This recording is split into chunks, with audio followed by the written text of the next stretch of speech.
Do you really think that what you're feeling now matters to yourself?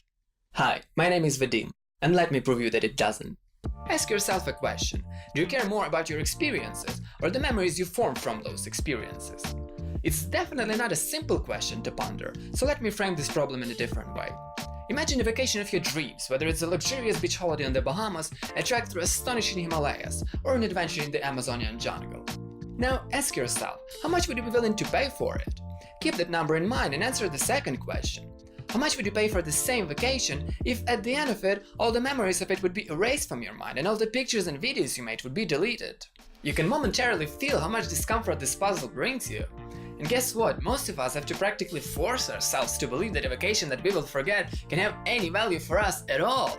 And that's today when it's becoming more and more popular to talk about living in the moment, about the value of current experiences and stuff like that. But turns out it's not our fault, it's just human nature. The thing is, our memories have much more impact on our lives than our experiences do. Let's look a bit more thoroughly at how this works. In 2011, Daniel Kahneman, an Israeli-American psychologist and a Nobel Prize laureate, published his groundbreaking book, Thinking Fast and Slow, where he summarized his lifelong work on decision-making. In the final part of his book, Kahneman proposed a notional division of human consciousness into two selves, the experiencing self and the remembering self. Roughly speaking, the experiencing self is a part of us that does live in the moment.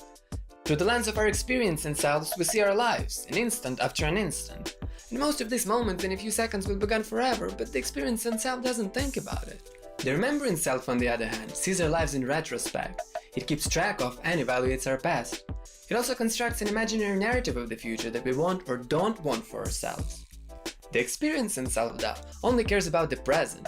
It determines how much we like the ice cream that we're eating or how much we hate being soaked in the rain right now. It makes us profoundly happy during our wedding ceremony and gravely devastated after a loss of a close relative. The remembering self then uses those experiences as building material to create an image, or as Kahneman called it, the story of our lives. This story, though, is far from being a perfect representation of reality. Some parts of it were lost, some were transformed, and some were imagined. But it is nonetheless the only story that we know. To illustrate the doings of the two selves and the discrepancies between the conclusions they produce, Kahneman provided results of the experiment he conducted in the early 90s. In this experiment, patients who were undergoing colonoscopy, still a painful procedure at the time, were asked every minute to evaluate the level of pain they were experiencing. This graph provides profiles of the experiences of two of the patients, representing the duration of the procedure and the intensity of pain at each evaluation. Now, providing both patients used the pain scale similarly, which of them do you think suffered more from the procedure? Let's look at the graph again. The answer seems obvious, doesn't it? Patient B experienced similar levels of pain as patient A did, but he had to suffer 3 times longer. The integral of pain he had to go through is much bigger, and it's thus easy to conclude that he should have a much more unpleasant memory of the colonoscopy, right? Well, no. After requesting all the participants to rate the total amount of pain they experienced, Kahneman found out that a theoretical patient A retained a much worse memory of the procedure. But why? Well, after extensive statistical analysis, Kahneman came up with two very interesting principles. The first one is the peak-end rule. It states that an intensity of a memory of an experience can roughly be predicted by the average of the intensity of an experience at its best or worst moment and at its end. The second one is duration neglect, according to which the duration of any experience has no effect on its evaluation. And if we apply those two rules to patients A and B and calculate the intensity of pain they remembered, we get 7.5 for patient A and 4.5 for patient B, which explains why patient A had a much more unpleasant memory of the experience than the patient B did. It's quite surprising, isn't it? But it doesn't end here.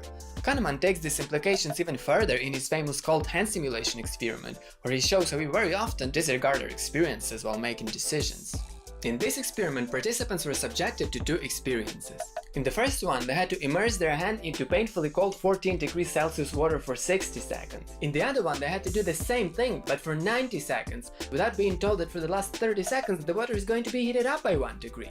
The first experience induces objectively less pain, but when participants were asked which of the experiences they would rather repeat, a striking 80% of them chose the latter, more painful option. This is insanely counterintuitive, but if we take the peak-end rule and the duration neglect into consideration, we can see why. They simply had a better memory of the experience, despite of it actually being worse. This experiment perfectly showcases the tyranny of the remembering self over the experiencing self in decision-making. And this discrepancy is rather uncanny, I would say. How much would you care for an hour of extreme suffering if, at the end, you would forget it all? Turns out most people wouldn't even pity themselves that much. Now, think again about that vacation dilemma we discussed in the beginning. It makes more sense now, doesn't it? If you would have to assign a numerical value to a vacation, as per your nature, you would do that not based on the experiences you'd have during it, but based on the memories of those experiences you'd retain.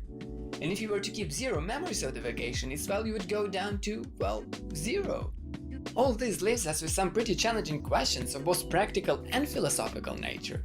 Should doctors strive to reduce patients' memory of pain, or the actual pain during the procedure?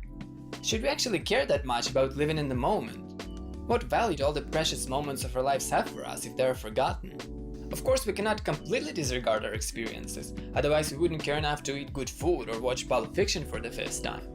But isn't it unsettling that you, who is now watching this video, are completely ignored by you who makes decisions and defines what your life should look like? As Kahneman puts it in his book, "Odd as it may seem, I am my remembering self, and the experiencing self who does my living is like a stranger to me." Thanks for watching. Hey guys, if you found the topic interesting, leave a comment below and let me know what you think about it. And if you want to know more about Kahneman's work, there is a link in the description to buy his book. And of course, subscribe to the channel if you want more videos like this in the future. Cheers!